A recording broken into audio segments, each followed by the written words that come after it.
तो जिस तरीके से गुलाम नबी आज़ाद एक नई पार्टी बनाने जा रहे हैं, लेकिन क्या लगता है आपको भी अप्रोच किया गया?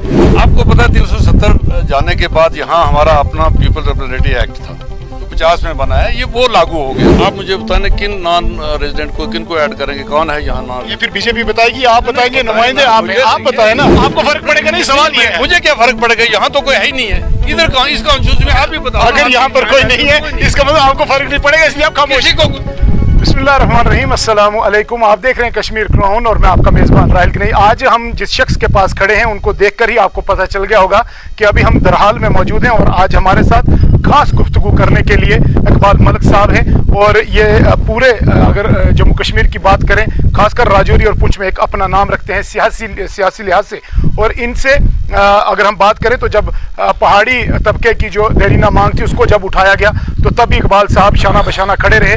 और अमित शाह के साथ जब इनकी मुलाकात हुई तब भी इनका नाम जो था वो सुर्खियों में नजर आया, पहाड़ी तबके की जो देरीना मांग एसटी है उसको लेकर। खासकर आज हम बात करेंगे जम्मू कश्मीर के हालात पे, राजौरी पुंछ के इस सियासी मंजर पे, और बात करेंगे आज क्या कुछ इकबाल साहब का कहना है। और आज हम इनसे बात करेंगे, सवालात हमारे होंगे, जवाब कहीं ना कहीं बीजेपी के होंगे। इकबाल साहब खुशामदीद है आपका। शुक्रिया गनई साहब आपका, आपने मुझे इस काबिल समझा कि मैं भी आप लोगों से आपके सबसे बात कर सकूँ। इकबाल साहब, सबसे पहले ये जानेंगे कि जिस तरीके से आप बीजेपी में गए, काफ़ी सारी नाराज़गी थी शायद आपकी पहली पार्टी कांग्रेस से, और कांग्रेस में भी आपका एक अच्छा नाम था, आप यहाँ से माने जाते हैं कि अच्छे वोट भी लेते हैं आप अपने इलाके से। लेकिन कहीं ना कहीं आज जो एसटी का मामला है, आपकी गालबन आज कल में मीटिंग भी होने वाली है कोई, तो क्या लगता है आपको कि क्या सेंटर संजीदा है या सिर्फ ये खोखले दावे और वादे ही है? देखिए, जहाँ तक एसटी का ताल्लुक है पहाड़ियों के लिए, ये एक आपको पता ही है जैसे कि ये बड़ी पुरानी जदोजहद है, हमारे लोग, हमारे बुजुर्ग और काफ़ी अरसे से ये जदोजहद कर रहे हैं। ख़ासकर ये जदोजहद उस वक्त उसके बाद तेज़ होगी जबकि हमारे दूसरे भाइयों को, गुजर बकरवालों को 91 में ये मिला, तो उसके बाद मतवातर हम जदोजहद कर रहे थे। मुख्तलिफ जो है गवर्नमेंट जितनी भी यहाँ स्टेट लेवल पर गवर्नमेंट हुई, उन्होंने हमें हमारा केस बड़ी दफ़ा रिकमेंड किया, सब चीफ मिनिस्टर ने किया, गवर्नर्स ने किया, प्राइम मिनिस्टर ने हमारे साथ बड़ी कमिटमेंट्स की, वादे किए, लेकिन वो कोई वादा वफा ना हुआ। और ये फाइनली हमने भाजपा की गवर्नमेंट जब मैंने ज्वाइन किया वहाँ, उसके बाद हमने ये टेकअप किया गवर्नमेंट के साथ, तो उन्होंने बड़े गौर से ये सारी बातें हमारी सुनी, सारे इशू को देखा, और हमारे माननीय होम मिनिस्टर साहब अमित शाह जी ने कमिटमेंट की कि भाई इस इशू पर आपके साथ एक डिस्क्रिमिनेशन हुई है, ज़्यादती हुई है।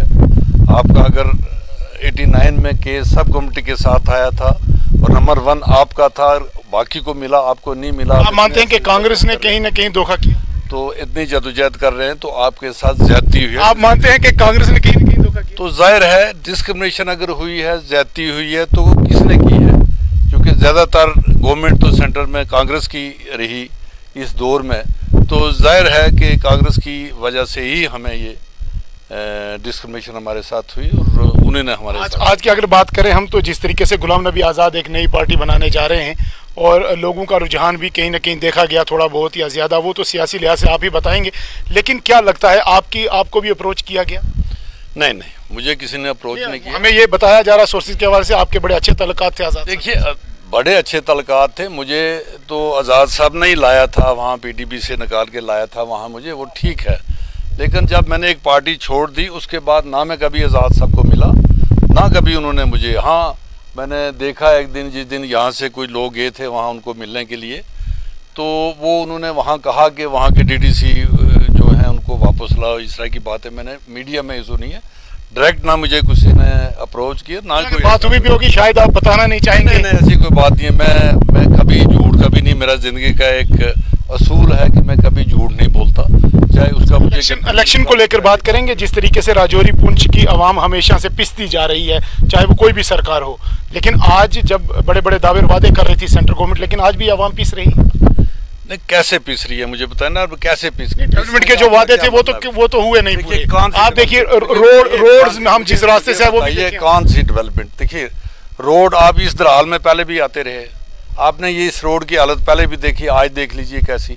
एक जो पोर्शन नीचे इकबाल साहब ने किया है या बीजेपी ने किया? भाई बीजेपी और इकबाल साहब एक ही है ना भाई। पहले इकबाल साहब कांग्रेस में थे, तो वो नहीं, कांग्रेस में कुछ नहीं हुआ। ये जो नहीं देखिए, कांग्रेस में कुछ नहीं, आप मानते हैं? नहीं, ऐसा नहीं है।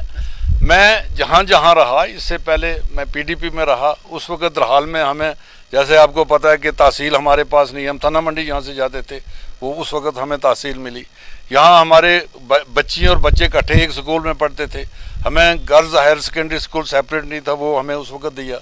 यहाँ हमारे यहाँ ट्रेरी नहीं थी, बैंक नहीं था, ये सारी चीजें। अब थन्ना मंडी कॉन्स्टिट्यूंसी बन चुका है दरहाल, यानी आपका जो वोट ऑफ हब है वो थन्ना मंडी के साथ है, तो लोगों के अंदर भी एक खदशा है कि क्या इकबाल साहब इलेक्शन लड़ेंगे, क्योंकि एक प्रायोरिटी और सीनियरिटी में भी आप ही आते हैं बीजेपी में। क्या ये बात कन्फर्म है कि लगभग आप इलेक्शन लड़ेंगे?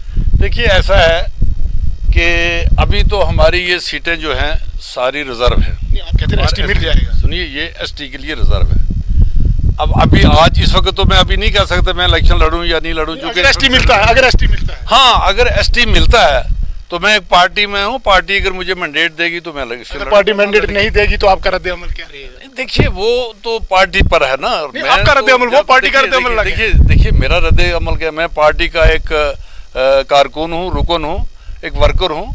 पार्टी का जो फैसला होगा वो हमें मानना है, उसमें तो कोई रद्द अमल की कोई बात नहीं है।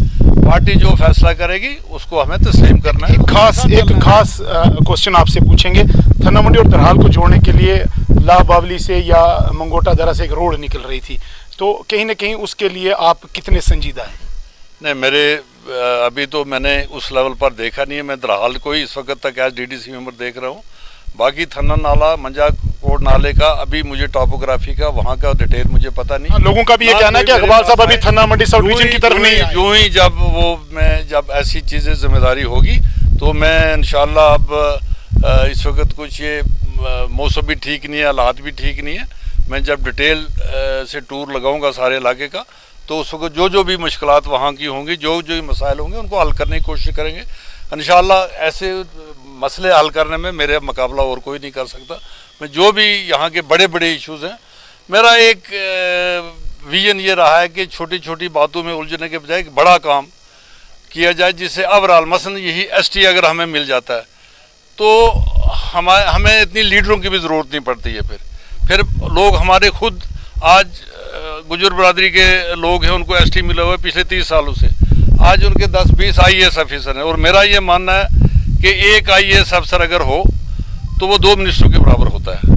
काम करने वाला IAS अफसर, शायद इकबाल की तरह IAS अफसर हो तो वो 2 मिनिस्टरों के बराबर होता है। तो जिस कमेटी में 20 IAS अफसर हों, उसमें ज़्यादा कोई लीडरों का इतना रोल नहीं रह सकता, वही वो सारी डेवलपमेंट उस इलाके की करवा लेते हैं। सब आपसे जानेंगे, बीजेपी को लेकर अमित शाह का दौरा कहीं ना कहीं सोर्सेज के हवाले से खबर आ रही है कि वो होना है राजौरी में, इस हवाले से क्या कुछ खबर है? देखिए, हम जब होम मिनिस्टर साहब से मिले थे तो उन्होंने हमें कहा था कि हमने इनवाइट किया था उनको, और उन्होंने कहा था कि मैं सितंबर के एंड तक मैं वहाँ टूर करूँगा। अभी क्या लोग तवक्का रखें कि यहाँ पर वो एसटी का जो मामला वो अनाउंस हो जाएगा?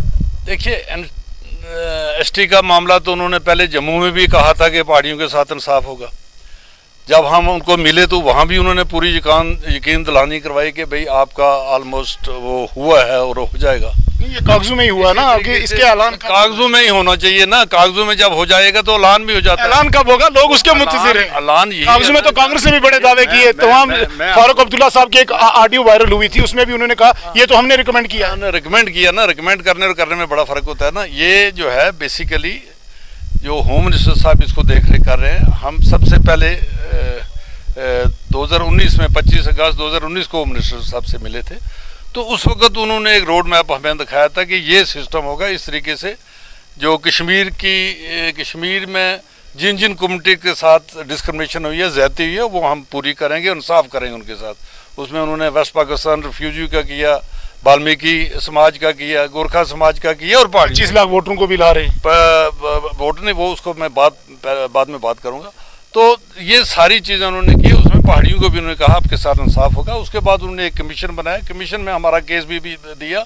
उस कमीशन ने भी रिकमेंडेशन की है। अब कमीशन ने क्या रिकमेंडेशन की है वो अभी पब्लिक में नहीं आई है, ऑफिशियल वो नहीं आई। उसकी रिकमेंडेशन पर ही हमारा सारा दारोमदार है। वो क्या रिकमेंडेशन करती है, मुझे लगता है जो मुझे फीडबैक है कि भाई उसने पॉजिटिव रिकमेंडेशन स्ट्रांगली रिकमेंड किया कि पहाड़ी भी एक ये ट्राइब है और इस ट्राइब के साथ ये डिज़र्व करता है, जितने पैरामीटर्स हैं वो फुलफ़िल करता है। अगर वो पैरामीटर सारे फुलफ़िल करता है, कॉन्स्टिट्यूशन की रिक्वायरमेंट जो है वो पूरी करता है, तो वो हमें इंशाल्लाह वो मिलेगा। अब यहाँ मुखालफत भी तो बड़ी हो रही है हमारी, लेकिन मुझे ये अचंभा होता है और बड़ा अफसोस भी होता है कि 705 के 6 कम्युनिटीज़ को एसटी मिला है। कल ही मेरे ख्याल में 12 के 13 कम्युनिटी को कल कैबिनेट ने क्लियर किया है। तो आपने कहीं देखा है वो हिमाचल में, गुजरात में कहीं देखा? यही सवाल तो मैं आपसे पूछ रहा हूँ कि अगर कैबिनेट में 12 को क्लियर किया, पहाड़ी फिर रह गए है ना? पहाड़ी वो अभी हमारा वो प्रोसेस पूरा नहीं हुआ। ये तो चूंकि वहाँ शायद बाद में इलेक्शन हो रहे हैं इसलिए उन्होंने पहले कर दिया होगा। ये नहीं है, मतलब हमारा भी इंशाल्लाह अपने आने के वक्त ये अब ग्रांटेड है, ये हो जाएगा। लेकिन जो मुखालफत लोग कर रहे हैं उस पर मुझे ये अफसोस हो रहा है कि कभी किसी ने आज तक लेने की किसी ने मुखालफत नहीं, अपनी एजुटेशन जदोजहद लोगों ने हर तबके ने की है और देने वाली सरकार है। सरकार देखती है कि जो डिजर्व करते हैं उन्हीं को देती है। तो लिहाजा आखिरी सवाल आपसे पूछेंगे, अगर जो वोटर्स नॉन लोकल्स को ऐड किया जा रहा है, अगर वो नॉन लोकल वोटर्स ऐड होते हैं तो ज़रूर आपकी कॉन्स्टिट्यूंसी में भी वो ऐड होंगे, तो उससे फ़र्क तो आपको भी पड़ेगा। क्या आप इसके खिलाफ नहीं? आप मुझे बताने किन नॉन रेजिडेंट को किन को ऐड करेंगे, कौन है यहाँ नॉन? ये फिर बीजेपी बताएगी, आप बताएंगे, नुमाइंदे आप हैं, आप बताएं ना। देखिए 25 लाख की बात हो रही है। कोई 25 लाख की बात नहीं है। ये कहीं आप उस जिस बंदे ने कहा 25 लाख उसने क्लियर भी कहा कि जी मैंने 2.5 लाख का 25 लाख गिन लिया। देखिए बात 2.5 लाख ही होता है, आपको भी फर्क होगा। सुनिए उसने बाहर की बात नहीं की। देखिए आपको पता है 370 जाने के बाद यहाँ हमारा अपना पीपल रिप्रेजेंटेटिव एक्ट था। अब जो कंट्री का एक्ट है जो 1950 में बना है, ये वो लागू हो गया। उसमें एक प्रोविजन है कि भाई परमानेंट रेजिडेंट और ऑर्डिनरी रेजिडेंट, ये ऑप्शन है हर एक आदमी को कि वो अपने ऑर्डिनरी रेजिडेंट से अपना वोट बनाता है या परमानेंट। आप इसके हक में? किसके हक में? क्या अगर कोई वोटर ऐड होते हैं बाहर के? बाहर का कैसे ऐड हो सकता है? यहाँ जो यहाँ रहता होगा वही ऐड होगा ना। मैं आपको समझाता हूँ, जो आप ये खा महा ये एक माहौल बनाने की कोशिश करते हैं अपोजिशन, ये जो लोकल पार्टीज ने ये इसको एक मुद्दा बनाने की कोशिश करते हैं। यहाँ वेस्ट पाकिस्तान के रिफ्यूजीज हैं, उनका वोट यहाँ नहीं था, उनका पार्लियामेंट में वोट था, असेंबली में वोट उनका नहीं था।